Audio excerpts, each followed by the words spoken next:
கர்த்தருடைய பரிசுத்த நாமம் மகிமைப்படுவதாக. இந்த நாளிலும் கர்த்தர் நம்மை அவருக்குள் பலப்படுத்தும்படியாய் நமக்கு தருகிற வார்த்தை சங்கீதம் 18வது அதிகாரம் அதனுடைய 18வது வசனம். என் ஆபத்து நாளில் எனக்கு எதிரிட்டு வந்தார்கள், கர்த்தரோ எனக்கு ஆதரவாயிருந்தார்.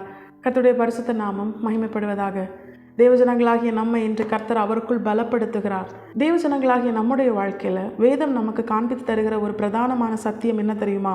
தேவஜனங்களுடைய வாழ்க்கையிலும் ஆபத்து நேரிடும்.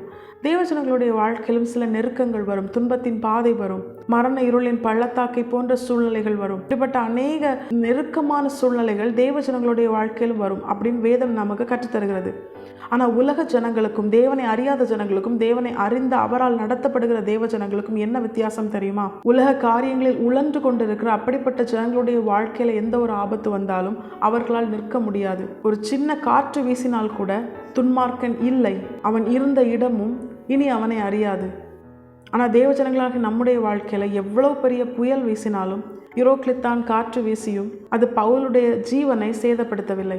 பவுல் தேவனுக்குரியவனாய் இருந்ததுனால பவுல் நிமித்தம் அவரோடு கூட பிரயாணம் பண்ணின மற்ற ஜனங்களுடைய ஜீவனையும் கர்த்தர் பாதுகாத்தார். தேவஜனங்களாகிய நமக்கு தேவன் பாராட்டுகிற ஒரு பெரிதான கிருபைதான் அது. நம் நிமித்தம் நம்மோடு கூட இருக்கிறவர்களும் பாதுகாக்கப்படுவார்கள். அதுதான் ஆண்டவர் இந்த வசனத்துல நமக்கு மீண்டும் ஒரு விஷயம் தெரியப்படுத்துகிறார். தேவஜனங்களுடைய வாழ்க்கையிலும் சில ஆபத்தான சூழ்நிலைகள், நெருக்கமான சூழ்நிலைகள், துன்பமான பாதைகள் வரும். ஆனால் கர்த்தர் தருகிற வார்த்தை என்ன தெரியுமா? கர்த்தரோ நமக்கு ஆதரவாக இருக்கிறார். என் ஆபத்தில் எனக்கு எதிரிட்டு வந்தார்கள். இங்கே தேவனுடைய இருதயத்திற்கு ஏற்ற தாவீது சொல்றாரு, என் ஆபத்தில் எனக்கு எதிரிட்டு வந்தார்கள், கர்த்தரோ எனக்கு ஆதரவாக இருக்கிறார். தேவஜனங்களாகி நம்முடைய வாழ்க்கையில் அப்படிதான்.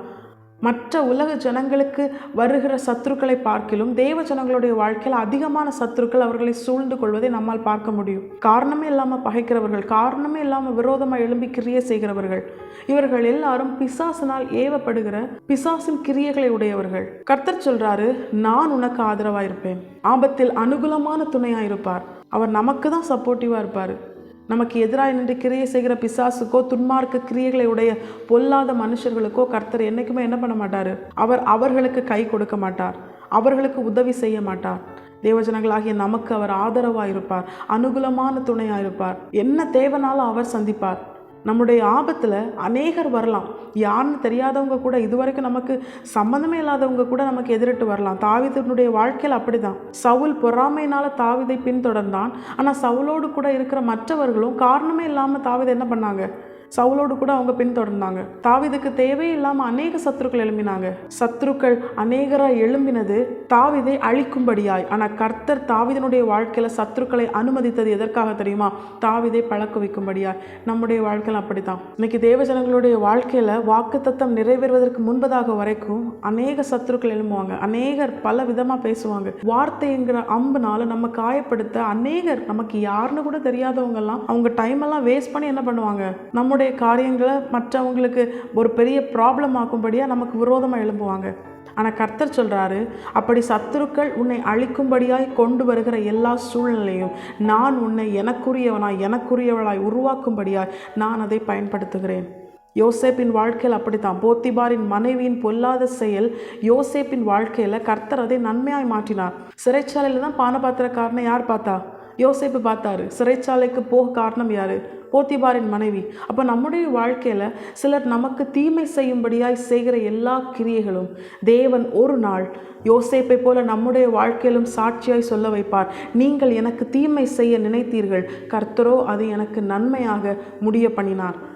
இன்னைக்கு நமக்கு தீமையாக அநேகர் செய்கிற காரியங்கள் கூட அது கர்த்தருடைய திட்டத்திற்குட்பட்டது. நம்மை உயர்த்தும்படியாய் கர்த்தர் இப்படிப்பட்ட காரியங்களெல்லாம் பயன்படுத்துகிறார். நம்மை பழக்குவிக்கிறார். யுத்தத்திற்கான வஸ்திரம் கூட போட தெரியாத தாவீதின் விரல்களை யுத்தத்திற்கும் அவன் கரங்களை போருக்கும் அவர் பழக்குவிக்கும்படியாகவே தேவன் சத்துருக்களை அனுமதிக்கிறார். இது சத்துருக்களுக்கு தெரியுதோ இல்லையோ, தேவஜனங்களாகிய நமக்கு தெரிந்திருக்கணும். அப்பொழுதுதான் எத்தனை சத்துருக்கள் வந்தாலும் யார் எழும்பினாலும் அதை சந்தோஷமாய் கர்த்தருக்குள் ஜெயம் கொள்ள, கர்த்தருக்குள் நாம் பலப்படும்படியாய் அவருடைய பாதத்தில், கர்த்தருடைய பாதத்தில் நாம் நம்மை அர்ப்பணிப்போம்.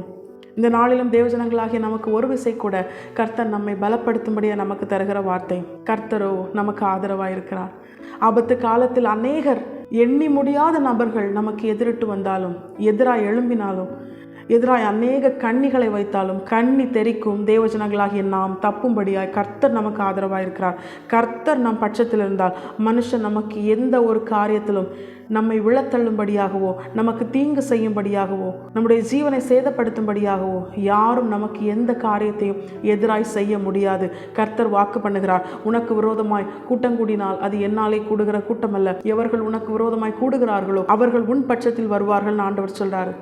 நம் பட்சத்தில் நம் சத்துருக்களும் நல்மனம் பொருந்தி வரும்படியாய் ஈசாக்குக்கு செய்தது போல நமக்கும் கர்த்தர் செய்வார். அதற்கு நாம் ஈசாக்கை போல வாக்குத்தத்தத்தின் சந்ததியாய் வாக்குவாதம் பண்ணாமல் வாக்குத்தத்தத்தின் சந்ததியாய் தேவன் தந்த வார்த்தையை படித்துக் கொண்டு வார்த்தையை தந்த தேவன் அதை ஏற்ற காலத்தில் நிறைவேற்ற வல்லவராய் இருக்கிறார் என்பதை உணர்ந்து கர்த்தருடைய சமூகத்தில் அவருக்காக அவர் செயல்பட காத்திருப்போம். மோசேக்காக கர்த்தர் கேட்டாரையானால் நமக்காகவும் கர்த்தர் எழுந்தருளி எல்லாவற்றையும் அவர் நீதியும் நியாயமாய் செயல்படுத்தி அவர் நீதிக்கு ஜெயம் கிடைக்கும் வரைக்கும் நெறிந்த நாணலை முறியாமல் மங்கி எறிகிற திரியை அணையாமலும் காக்கிற நல்ல தேவன்.